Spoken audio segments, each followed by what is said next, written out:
নাকি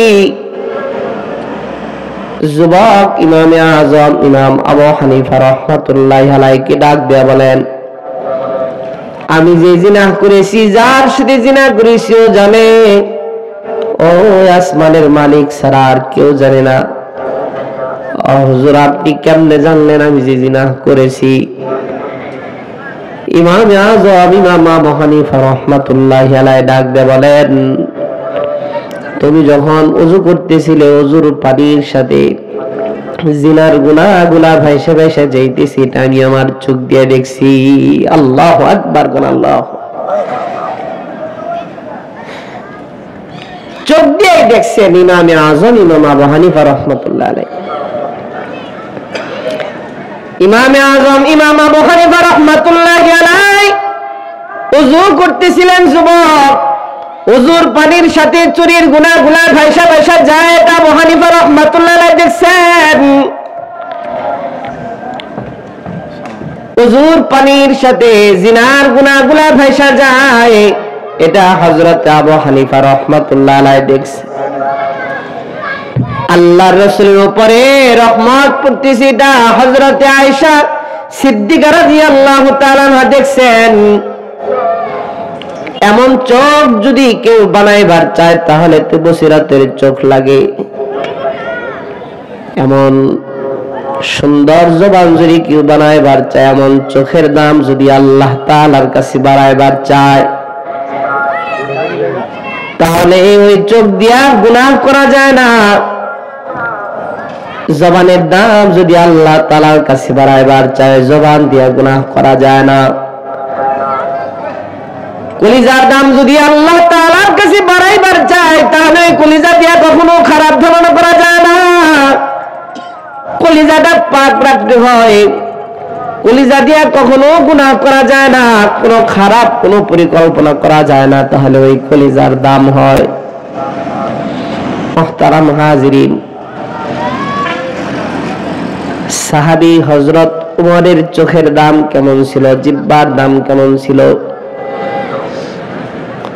হযরত উমর শুক্রবার জুমার নামাজের দিন খুতবার মাঝখানে হঠাৎ করে ইয়া সারিয়াল জাবাল, ইয়া সারিয়াল জাবাল বলে বলে যখন ডাক দিছে, নামাজ শেষে সাহাবায়ে কেরাম হযরত উমরকে ডাক দিয়ে বলেন, উমর, কোন শুক্রবারে জুমার নামাজের দিন খুতবার মাঝখানে তো সারিয়ারে ডাক দাও না, আজকে কেন সারিয়া ডাক দিলা? উমর ডাক দেয়া বলে, আমি যখন খুতবা দিতেছিলাম, খুতবার মাঝখানে আমি দেখতেছিলাম পাহাড়ের ওই পাশে সারিয়া যুদ্ধ করতেছে। 100 কিলোমিটার দূরে হযরত সারিয়া যুদ্ধ করতেছে পাহাড়ের ওই পাশে। আমি যখন দেখলাম শত্রুরা সারিয়ার পিছন দিক দিয়া আক্রমণ করতেছে, এই জন্য সারিয়ারে ডাক দিয়া দিছি, সারিয়া তোমার পিছনে শত্রু আছে, মোকাবেলা করো। সুবহানাল্লাহ। হযরত ওমর কোথায়, হযরত সারিয়া কোথায়? কিন্তু এত দূর থেকে হযরত ওমর ডাক দিছেন, কে শোনাইছে জোরে কোন? আল্লাহ। কে শোনায়? আল্লাহ শোনাইছে। দেখাইছে কে? জোরে কোন না কেন? আল্লাহ দেখাইছে। কেমন জবান হয়েছে, আর কেমন চোখ হয়েছে, আর কেমন কান হয়েছে, এত দূর থেকে হযরত ওমরের ডাক শুনছে। সাহাবায়ে কেরাম পরে সারিয়ারে জিজ্ঞাসা করেছি, সারিয়া যুদ্ধের ময়দানে কি ওমর তোমারে ডাক দিছিল? সারিয়া ডাক দিয়া বলে, শুক্রবার জুমার নামাজের দিন ওমর যদি আমারে ডাক না দিত, তাহলে আমি যুদ্ধের ময়দানে শহীদ হয়ে যাইতাম। আল্লাহু আকবার কন্যা, এই মোহাব্বতে জুড়ে ডাক দেন না, আল্লাহু আকবার। মুহতারাম হাজিরিন, ওমর যদি আমারে ডাক না দিত, তাহলে আমি যুদ্ধের ময়দানে শহীদ হয়ে যাইতাম। কেমন কারাল, কেমন জবানের দাম হয়েছে। ওমরের জিহ্বার দাম কেমন জানেন? ওমর জমিনে বসে বসে যা চিন্তা করছে, তামান্না আকাঙ্ক্ষা দিয়া যেমন চিন্তা করছে, আল্লাহ তাআলা যেমন ওমরের মেজাজ দিছিলেন, মেজাজি ওহী আল্লাহ তাআলা এমন ভাবে আল্লাহ তাআলা ওমরের মেজাজ মতো কোরআনের 21 জায়গায় কোরআনের আয়াত নাজিল করে দিয়েছেন। সুবহানাল্লাহ। ওমরের মেজাজ মতো আল্লাহ তাআলা এক জায়গায় নয়, দুই জায়গায় না, কোরআনের 21 জায়গায় আয়াত কারিমা নাজিল করছে মেজাজ মতো। ওমরের জিহ্বার দাম এমন আছে, মসজিদে নববীতে আল্লাহর রাসূল বসে রয়েছেন আর ওমরও বসে রয়েছে, চিন্তা করতেছে যে ওমর চিন্তা করে এইভাবে যদি কোরআনের আয়াত নাজিল হয়ে যেত আর আল্লাহর রাসূলের কাছে কিছুক্ষণ পরেই দেখে আল্লাহর রাসূলের চেহারাটা সুন্দর চেহারার মানুষ লাল বর্ণ হয়ে গেছে, কাঁপতেছে, ঘামতেছিল। কিছুক্ষণ পরে আবার আল্লাহর রাসূল স্বাভাবিক হয়েছে। আল্লাহর রাসূলকে ডাক দেবেন, আল্লাহর রাসূল আপনার কাছে কি কোনো আয়াত নাজিল হয়েছে? হ্যাঁ, শুনবা? আয়াতে কারিমা তেলাওয়াত করছে। ওমর ডাক দিয়ে বলে আমি এমনি চিন্তা করছিলাম যদি এমন ভাবেই যদি আল্লাহ তাআলা কোরআনের আয়াত নাজিল করে দিত। আল্লাহর রাসূল বলেন তোমার মেজাজ মতো আল্লাহ তাআলা কোরআনের আয়াত নাজিল করে দিয়েছে। বলেন সুবহানাল্লাহ, কোন সুবহান। এত দাম হয়েছে ওমরের জিহ্বার, এত দাম।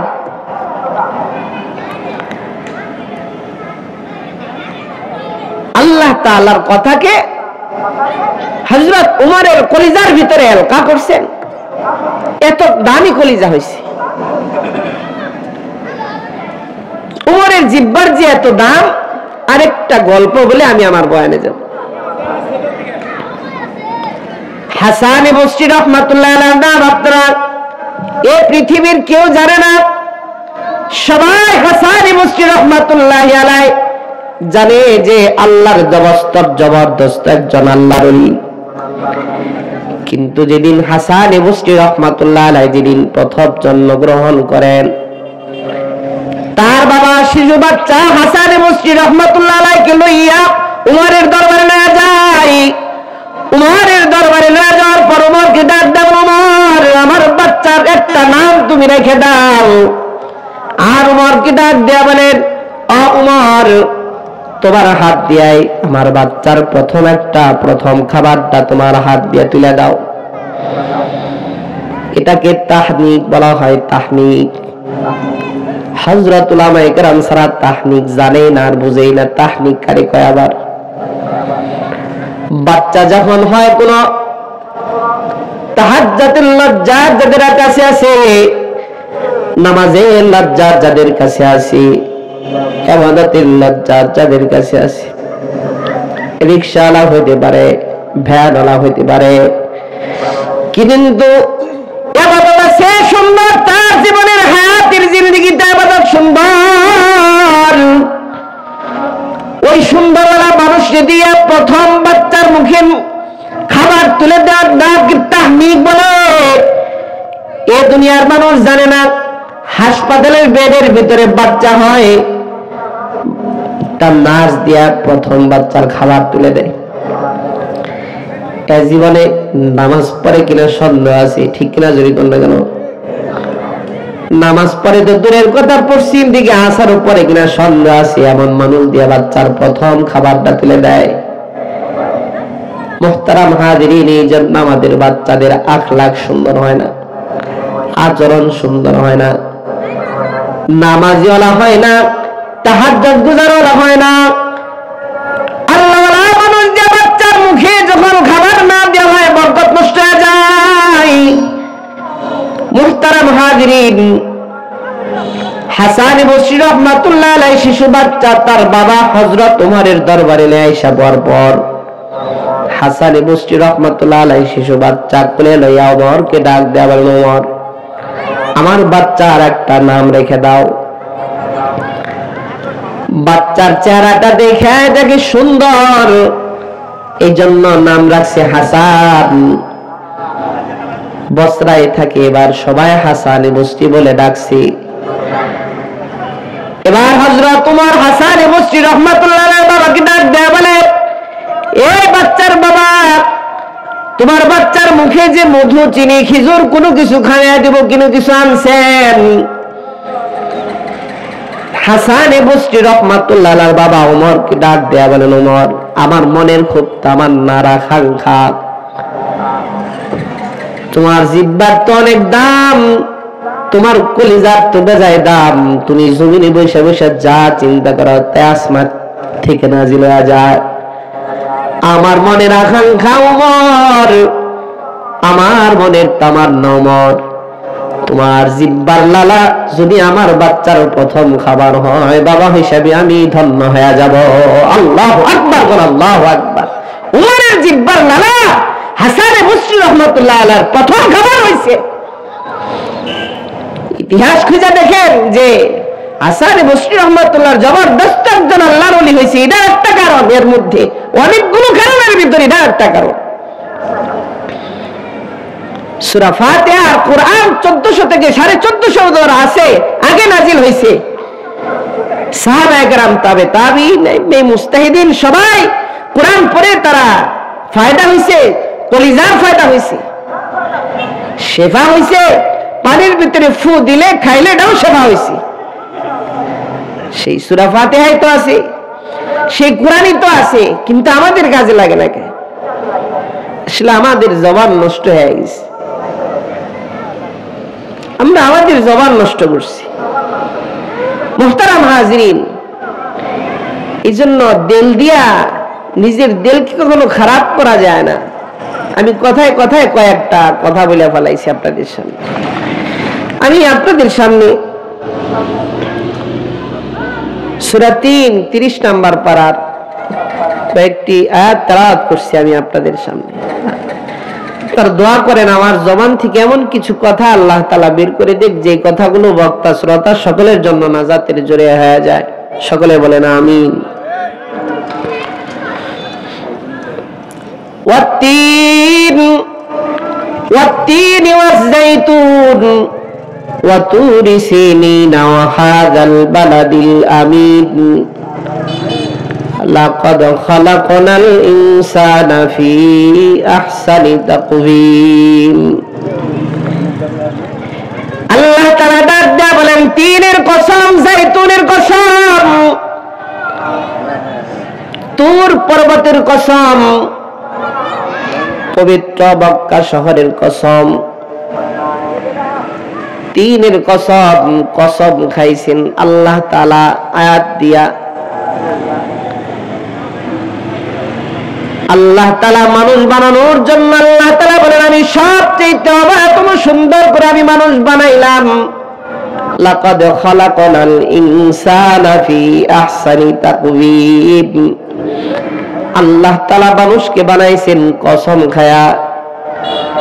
এবার বলেন না, এই পৃথিবীর আল্লাহ তাআলা যদি কোনো মানুষকে কথাকে পছন্দ করানোর জন্য, এটকে বানানোর জন্য আল্লাহর কি কোনো কসম খাওয়ার দরকার আসেনি? আমরা যদি কাউকে কোনো কথা ওজনদার বানানোর জন্য, কথাকে ভারী বানানোর জন্য, মানুষের সামনে উপস্থাপনা যখন কথা হয়, তখন কথাকে ওজনদার বানানোর জন্য যখন কথা বলি, তখন আমরা কসম খাই। ঠিক কিনা জোরে কর না কেন? আল্লাহ আমাদের কাছে আয়াতে কারিমা নাজিল করেছে, কসম খাওয়ার দরকার আছে। কসম খাইলেও যেমন ওয়েট, কসম না খাইলেও তেমন ওয়েট। বরঞ্চ কসম না খাইলেও আমরা বিশ্বাস করি, কসম খাইলেও বিশ্বাস করি। কিন্তু কসম খাইলেন কেন? যে যে জিনিস দিয়ে কসম খাইছেন, ওই জিনিসগুলোর দাম আল্লাহ তাআলার কাছে বাড়ছে, মানুষের কাছে বাড়ছে। চারটা কসম দিয়ে আল্লাহ তাআলা মানুষকে বানাইলেন, তার মানে তিনের দাম, তিনের কসম খাইছেন। জাইতুনের কসম খাইছেন, এই দুইটা ফলের দাম আল্লাহ তাআলার কাছে বাড়ছে, মানুষের কাছে বেড়ে গেছে। তিন ফল যদি কোনো মানুষ প্রতিদিন একটা করে খায়, মরণের আগ পর্যন্ত তার চামড়া ঘুষ হবে না। কি হবে না জোরে কর না কেন? তার চামড়া ঘুষ হবে না। এত দামি ফল, কসম খাওয়ার কারণে এই তিন ফলের দাম হয়েছে।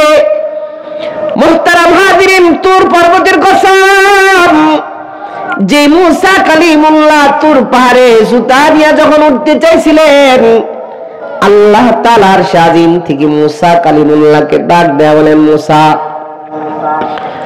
তোর পাহাড়ে যদি তুমি উঠবার চাও তাহলে জুতাটা খোলা, তারপরে তোর পাহাড়ে ওঠো।